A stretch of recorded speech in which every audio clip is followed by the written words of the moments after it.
नमस्कार। आज मैं आपको सुनाने जा रही हूँ माघ महात्म्य का 9वां अध्याय। 8वें अध्याय में हमने सुना कि कैसे इंसान कौन से कर्म के द्वारा नरक में जाते हैं और कौन कर्म के द्वारा स्वर्ग का सुख भोगते हैं, और दान तप जप का क्या फल मिलता है। देखिए, मैंने पहले भी कहा कि हमारा जीवन गृहस्थ जीवन है।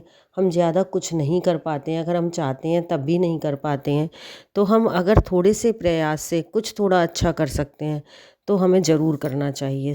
चलिए अब हम सुनते हैं 9वां अध्याय कि यमदूत विकुंडल को धर्म और अधर्म का ज्ञान क्या देते हैं। यमदूत बोला, हे वैश्य, मध्याह्न काल में आया हुआ अतिथि, चाहे वह मूर्ख हो, पंडित हो, वेद पाठी हो या पापी, कोई भी क्यों ना हो, ब्रह्म के समान होता है। रास्ते से थके हुए ब्राह्मण अथवा भूखे प्यासे अपरिचित कोई भी इंसान हो, उसको अन्न जल के दान से तृप्त करना चाहिए। वह यह ग्रस्त बहुत समय तक ब्रह्मलोक में निवास करते हैं। मध्याह्न या सायंकाल के समय जिनके घर पर आया हुआ अतिथि निराश नहीं लौटता है, वे यमलोक में नहीं जाते।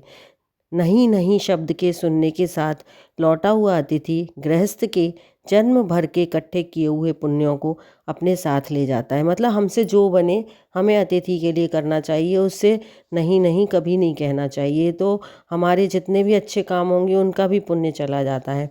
अतिथि के सत्कार के बराबर कोई दूसरी संपत्ति, बंधु, धन, धर्म आदि हितकारी नहीं है। हे वैश्य, अतिथि सत्कार के प्रभाव से जो राजा तथा मुनि लोग ब्रह्मलोक को गए हैं, उनका आज तक पतन नहीं हुआ। हे वैश्य, अन्न दान करने वाला देदीप्यमान विमान का उपभोग कर अमृत पान करता है तथा स्वर्ग के सुख भोग कर पृथ्वी पर उत्तम कुल में जन्म लेता है, और धर्मात्मा राजा होकर चिरायु तथा ना नष्ट होने वाले वंश को प्राप्त करता है। क्योंकि अन्न में ही सबके प्राण रहने से अन्नदान करने वाले को प्राणदाता कहा गया है। हे वैश्यवर, जब केशरी ध्वज राजा स्वर्ग से निपतित हुआ, तब वैवस्वत देव ने दयापूर्वक उससे कहा कि हे राजन, कर्म भूमि मृत्युलोक में जाकर यदि तुम फिर से स्वर्ग के इच्छुक हो तो अन्नदान अवश्य करना। मतलब जिसको स्वर्ग की इच्छा है, एक राजा को ज्ञान दिया कि अगर आपको स्वर्ग की इच्छा है तो अन्नदान जरूर करना। हे वैश्य, ये बात मैंने स्पष्ट धर्मराज के मुख से सुनी है। गर्मी के समय में जल, हेमंत ऋतु में ईंधन देने वाले तथा सदैव अन्न दान करने वाले यमराज के दुखों को नहीं पाते। जो मनुष्य 6 महीने के अंदर ज्ञान व अज्ञान से छोटे और बड़े वाणी, मन तथा शरीर से किए हुए पापों का प्रायश्चित नहीं करते, वह नरक भोगते हैं। और जो प्रायश्चित करते हैं तो वह देवता और गंधर्वों से शोभित लोक को पाते हैं। हे वैश्य, जो मनुष्य वेद माता गायत्री या दूसरे वैदिक मंत्रों को जपते हैं और नित्य सुबह शाम अग्नि में हवन करते हैं, ऐसे ब्राह्मण अक्षय गति को प्राप्त होते हैं। जो नित्य व्रत का आचरण करने वाले, तीर्थों का सेवन करने वाले और जितेंद्रिय हैं, मतलब जिन्होंने अपनी इंद्रियों पर संयम कर लिया है, वे यमराज को नहीं देखते। नरक से बचने वाले को पराये अन्न की अभिरुचि छोड़ देनी चाहिए। मतलब पराये अन्न में अपना मन छोड़ देना चाहिए, नहीं खाना चाहिए, क्योंकि जो जिसका अन्न खाता है वह उसका पाप खाता है। हे वैश्य, जो मनुष्य नित्य प्रति प्रातःकाल स्नान करता है, उसके भीतरी और बाहरी सब पाप नष्ट हो जाते हैं और वह नरक में नहीं जाता। जो लोग स्नान किए बिना भोजन करते हैं, वे सदैव मल खाने वाले होते हैं।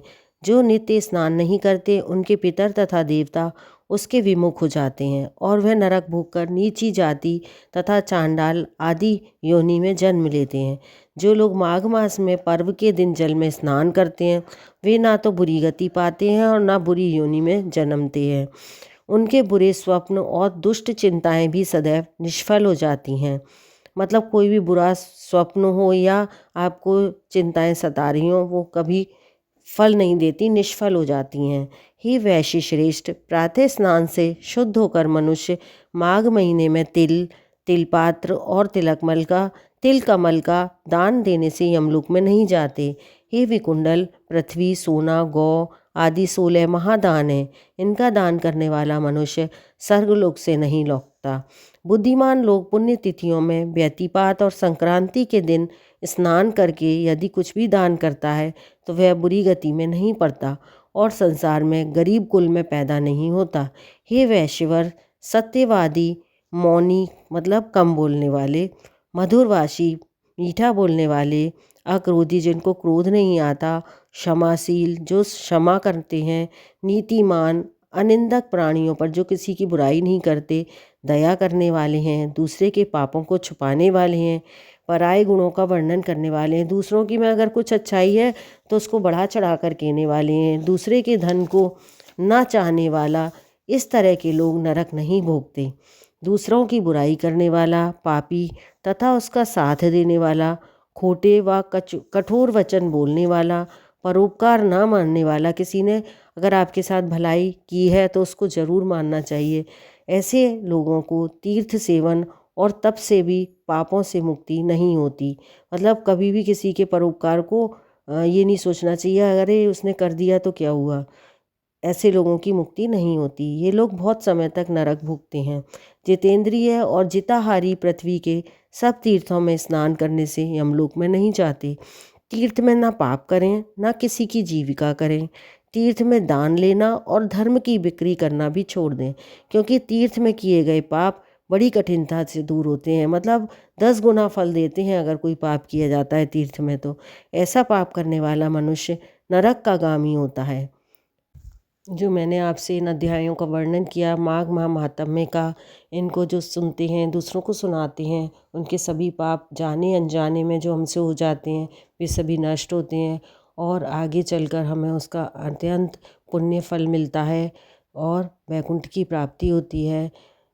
बोलो विष्णु भगवान की जय, लक्ष्मी जी महारानी की जय।